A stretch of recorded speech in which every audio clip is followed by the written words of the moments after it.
Hello everyone! If you are looking for some information about writing skills for academic purposes, you are in the correct video. On this video, you will find what writing is, the main purposes to write assignments, as well as 2 academic approaches you could use to improve your writing skills. Finally, how to organize an essay. Well, let's start with one important question that helps us to have a better idea about the topic. What is writing? Some people say that writing is putting pen to paper. Others say writing is typing ideas into a computer. But it is not simple like that. It is really a social act, a way in which we respond to the people and world around us. Writing happens in specific, often prescribed context. Having in mind this, here come other 2 questions. Why and how do we use writing? Well, there are several answers to these 2 questions. We are always writing to an audience for some particular purpose. We write because we want, need, or have been required to create a fixed space for someone to receive and react to our ideas. Sometimes, writing assignments are a very common method of assessment, as they provide your teachers with an opportunity to assess your knowledge and understanding of a subject area. Writing is a form of active learning. If you can explain something to another person in written, then it clearly demonstrates that you understand it. In fact, struggling to find the right words often helps to make the ideas clearer in your mind. Writing is, in itself, a way of learning. But that is for writing in general. What about academic writing? Is it different? The ability to write clear and logical assignments or reports is an essential academic skill, and it is also an essential professional skill. Individuals who can present well-written reports containing ideas that are clearly backed up by evidence are able to influence the thinking of the people. Before you start any piece of written work, you should ask yourself the following questions. What is it for? Who is it for? And what are my aims? Answering these 3 questions, it is only the beginning to start writing your assignment. You have to be careful and think about things that affect your writing. For example, badly researched, lack an introduction and conclusion, lack focus, do not answer the questions set by the teacher, do not provide supporting evidence, poor grammar and spelling, lack references or contain incorrect references, and do not satisfy the required word limit. Taking in consideration all of this, now you are ready to plan your assignment. Work out a general structure or framework for your work. Some students prefer to write out a list of headings and subheadings, while others prefer to produce a diagram. For example, mind map or spider diagram.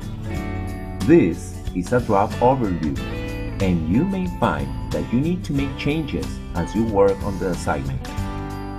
You will need to identify and use a range of academic information sources. Remember to allow time for this. As you work through your information sources, you will need to identify key ideas and also supporting evidence. Make notes and keep a record of all relevant information sources for writing your references.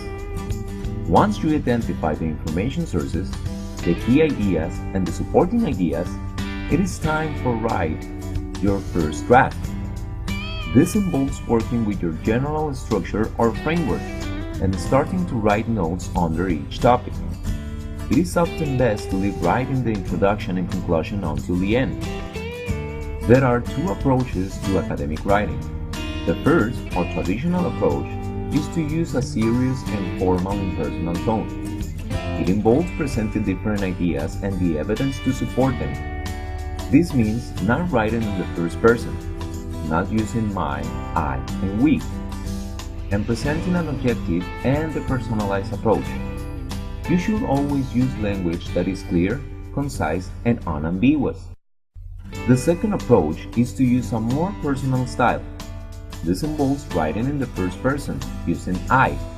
This approach is often used in learning journals or workplace projects. It is increasingly used in academic writing in the discipline of management. The first completed draft of an assignment will never be good enough to submit. It is important to review your work and to check the content, making sure that you have met the assessment requirements. Your introduction clearly introduces your work and also the topic. The ideas are presented in a logical order. The ideas are supported by evidence. Your conclusions follow on from the ideas and evidence that you have presented. Your work is based on a good range of relevant and up-to-date references. If time permits, it is a good idea to leave a piece of work for a day or two and then come back to it. This will help you to see new ways to improve the work. Editing involves checking the presentation of your assignment. Remember to double-check any assignment requirements provided for you by your tutor. Whatever your assignment, you will need to make sure that it includes a title, date, and your name. You have met the word count requirements. If you use headings and subheadings, then these are meaningful and consistent. There are no missing or duplicate words. The grammar is correct. Spelling is correct. The references are correct. And the whole assignment is clearly written. It is best to edit your work at least twice, as this will help you to identify different areas for improvement. Now that you know all the steps you need to follow in order to have a good written work, it is time to identify the parts of a good essay. Let's start with the introduction. The introduction should state your interpretation of the title and demonstrate that you understand it by outlining the way in which you intend to answer it. It should prepare the reader for what will follow. The introduction should also provide a brief outline of the information and arguments that you are going to consider and why you have chosen that approach. However, be wary of being repetitive or simply providing a list of what your assignment contains, and do make sure that the essay actually does contain what you say it will. Many pieces of work lose the marker's interest within the first few sentences, so spend time making sure that your introduction is distinguished and captivating. Remember, it is often easier to write the introduction last. The main body forms the substance of a piece of work. It will present your arguments with supporting evidence that you have prepared in response to the question that was said. Ensure that each paragraph makes a specific and necessary point, usually with the first line of each paragraph presenting the point that you intend to discuss within that paragraph. Your essay must flow from one paragraph to another, and use linking comments to provide continuity between the paragraphs. Maintain a clear focus and be careful not to decrease from the particular topic under discussion. It is important to ensure that you provide evidence to justify your claims.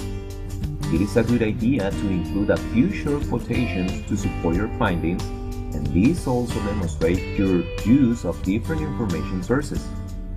Providing relevant examples that illustrate the points you make can bring your writing to life and show that you understand your material. The conclusion should provide a summary of the key ideas or issues, and your concluding thoughts that either answer or respond to the main question. Your conclusion should not include new ideas or evidence. Similar to the introduction, it helps if the conclusion is not repetitive but gives a reflective overview of the issues discussed and ends with a snappy sentence or two that maintains the marker's interest to the very end.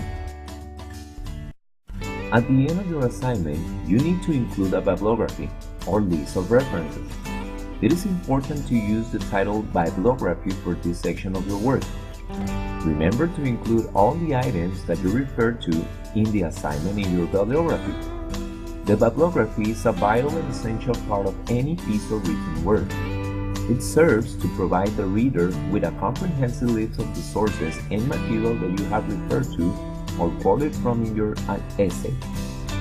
It further provides sufficient information to enable the reader to locate them if they want to clarify a point or seek further information.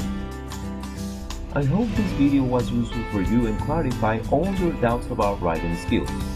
Thank you for your attention and see you next time.